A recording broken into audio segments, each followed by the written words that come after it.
Hey, what's up you guys? Yes, I am back here again for another review for you all, and it is of the film WIDOWS, directed by Steve McQueen, who upon this I didn't really know much about. All that I knew about him was from my friends' PowerPoint that they did on film studies with like a little heart of him.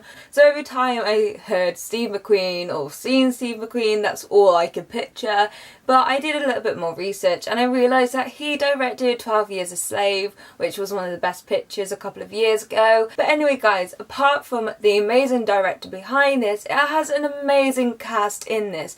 Now, I'm not going to name a whole lot of them because there's way too many to mention. I'm just going to mention the ones that when I was going in that I were aware of and who I knew.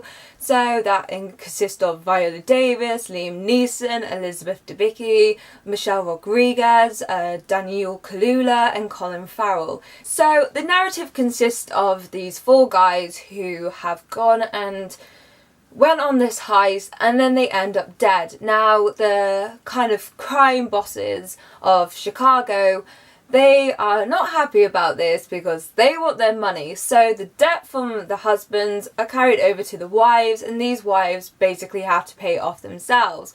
Now Viola Davis's character, she finds her husband's notebook with all of the heists that they've done before, and she finds out there's one more heist that he wanted to do. Now she's like, well, hey, I've got all of the plans, let's go and sort of do this heist. So they do it, and she enlists in help from the other widows who are also in debt now because of their husband's death. So they all kind of club together and they try to pull off this heist.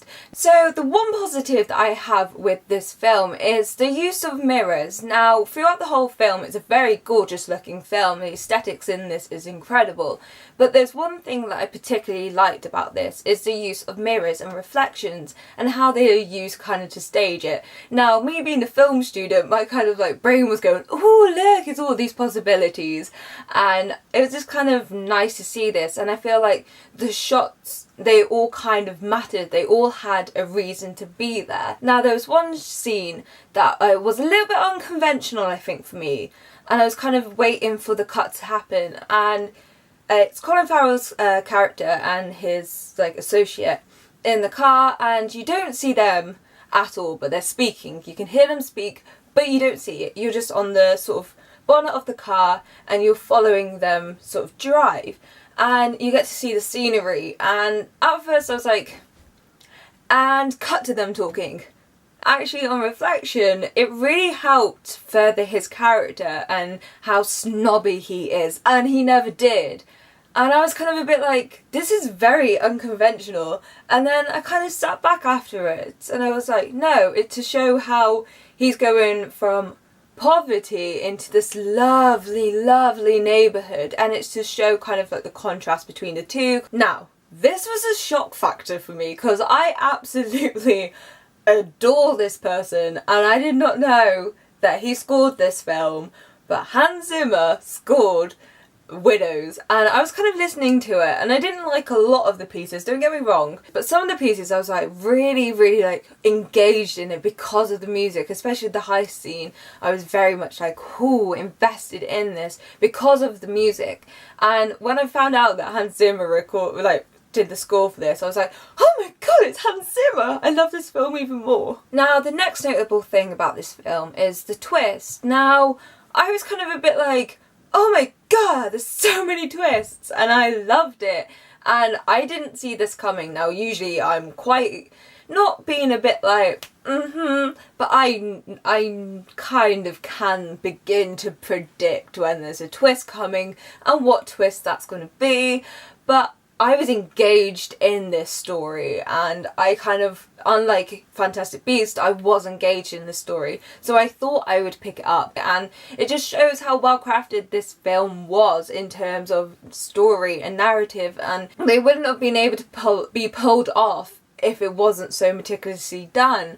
And it kind of reminded me a little bit of Ocean's 11, not just because it's a heist movie the same as this, but it kind of had that kind of twist aspect where you didn't really realise it was coming. However, with the twists, I do think maybe it kind of got a bit too many.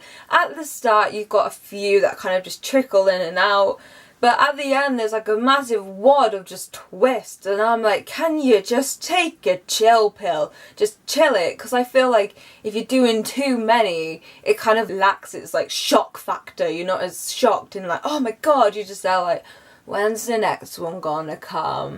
And I feel like this film, it kind of started to get a little bit like that, but it never got to the point where I'm like, oh, is there gonna be another one? Because there wasn't that many, but it began to start that kind of process. So the last point really that I had that was bad about this was the pacing. Now in the trailer, I just watched it before I reviewed it again, it's very fast pacing. You think, oh my god, it's action packed, pow pow, but it's very, very slow.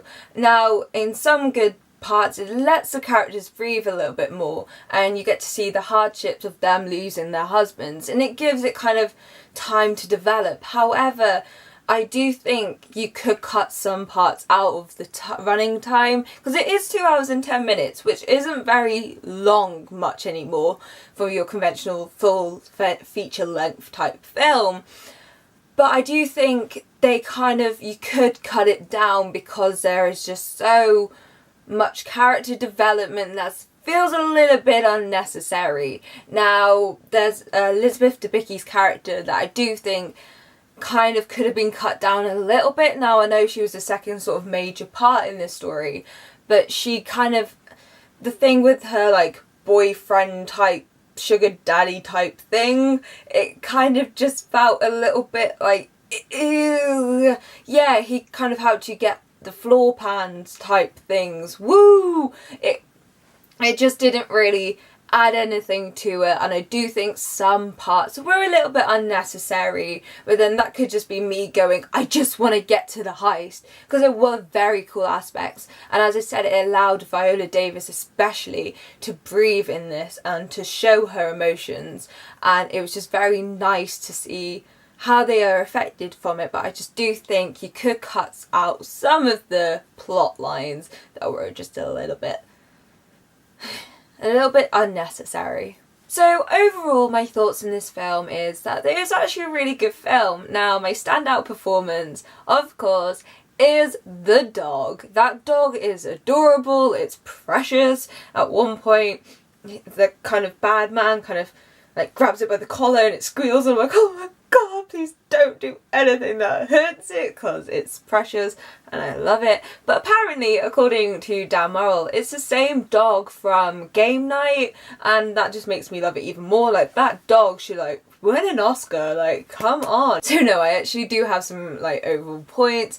The one being the acting in this. Now I think the acting is incredible in this. Now the only time that I saw Viola Davis's character was in Suicide Squad, and kind of I was a bit like, oh, she's a powerful actress, and then I saw her in this where she's playing another badass powerful woman, but she's got that sensitivity to her, and it was incredible. And I do kind of want her to be nominated for an Oscar, but I don't think it will be nominated for many Oscars. I think at least it will probably get the Best Original Screenplay, or if it's adapted, the Best Adapted Screenplay. I don't really think it's going to get that much Oscar buzz. I do kind of think, although it's a good film and I really quite enjoyed it, and although it had like some bad bits, that people may actually forget this film, so I don't kind of think it's going to be a massive contender that it should be. So guys, that's my review for Widows. I hope you enjoy this. I'm very sorry,